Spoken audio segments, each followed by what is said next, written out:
Hi, YouTube. How are you doing today? Probably better than a lot of YouTubers who make their money here. I can tell you what. So, if you've been living under the rock in the last 24 hours, let me fill you in. So, apparently, people make money by putting advertisements before their, and sometimes after, and sometimes in the bar at the very bottom part, on their videos with advertisements. Now, I don't do that currently. I do have friends who do that, and I do watch videos that do that as well. And yeah, YouTube's like, hey, our advertisements, all these companies, they don't want to be associated with ISIS and rape and social justice warrior. I don't like to say SJW because I'm like, what did the single Jewish women ever do in order to have so much hate put on them? But anyways, so a lot of the videos that are more controversial and not ad friendly or have curse words have been demonetized, and they're still on YouTube. You can still watch them. The original content creators will not make money based on that, though. I mean, what you can do is something that someone named Mundane Matt said, and, you know, it's not monetized. They knew that it wouldn't be monetized, so here's some links there. There's some images on the screen that you can click on, and they'll get some trickle-down money from there. Trickle-down. Didn't want to say that. But yeah, so it just goes back to all these companies. They're like, hey, we sell soap. We don't want to be associated with rape allegations on college campuses. Oh, hey, we just sell television thing. We don't want this. No, no, no. And YouTube being a private company, they are more than within their right to say, hey guys, not censorship. Censorship? I mean, you can still have it. You just can't make money. And this kind of reminds me of, like some people would be like, oh, well, that's just YouTube's problem. People are going to go somewhere else. But if you don't post your videos on YouTube, no one watches them. I know this for a fact because I used to do blip.tv. And I used to try to make money on there, and no one was watching. And that eventually went away in something Mars Girl called, as well as others. I think she was the first to coin the term Blippocalypse. And then they went to YouTube, and now people who've been doing it for years are slowly getting their fan bases back because of it. And that sucks, but that's another issue altogether. Now, this sucks, and this was first brought to my attention from Boogie, because he's on vacation, and he's like, oh gosh, should I make a video on this? And he had to go out of his way while he's on vacation and make 2 videos about how this is terrible. And it started with people like mrrepzion and I think somebody named DeFranco. I don't watch his stuff, unfortunately.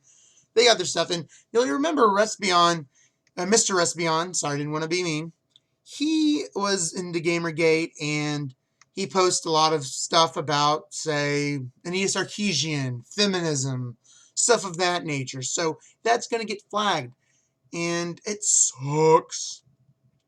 And yeah, I mean, this kind of is what Anita Sarkeesian and them, Zoe Quinn, wanted when they went to the UN and went before Google and all that. And they were like, just because what they're doing is legal, it shouldn't be, that doesn't mean that they should be able to do it. They shouldn't be able to make money complaining about us on the internet. And way to go, YouTube. Yeah, kind of caved to them. Awesome, guys. And that's the only way I can really look at it is it's a big win for people who don't want stuff talked badly about them on the internet. And it's a big win for all these companies who are like, we are promoting Secret Lives of Pets. Can we not have that appear in front of ISIS videos? Or news scenes about the flooding in Louisiana? Just saying. Doesn't matter to us, but it matters to the YouTube creators. And that's what it gets down to. If you know that your video, you cannot make any money, young Turks, talking about, oh, we're going to talk about Donald Trump and Hillary Clinton today, and oh, breaking allegations on sexual assault in this case, and Tide detergent doesn't want you talking about them and associating that with their product. And it made sense on television, but when it's like so random on YouTube, basically people they're playing the game now. They're going to have to play the game where they're like, hey guys, this episode was brought to you in part by Audible. Hey guys, make sure to hit me up on Patreon. Buy some swag that you don't necessarily want, but you want to make sure I keep doing my stuff. Awesome. So the free bubble is starting to burst. Some people are able to make some of that money back on things like YouTube Red. That's kind of cool. But ultimately, something big is being lost here.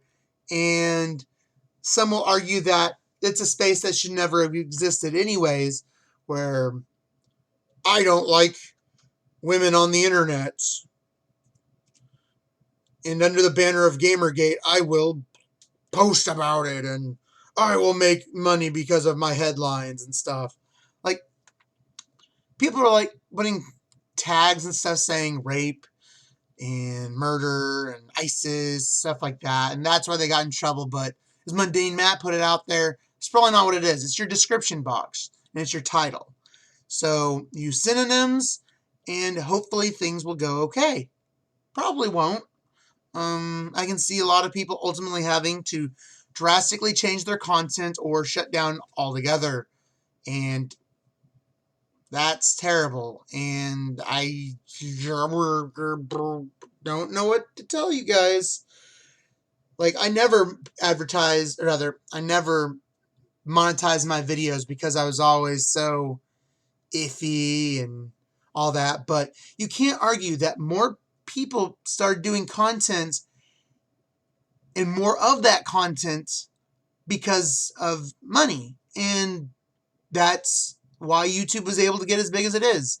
Do you really think that we would have all those, like the game theorist, if he wasn't able to advertise? But what if someone says, hey, you know where you took all those guns and stuff and you were talking about Halo armor and all that? Well, that uses violence and strong comments, and because of that, you're not going to get any money, even though you spent thousands on making sure you could do that.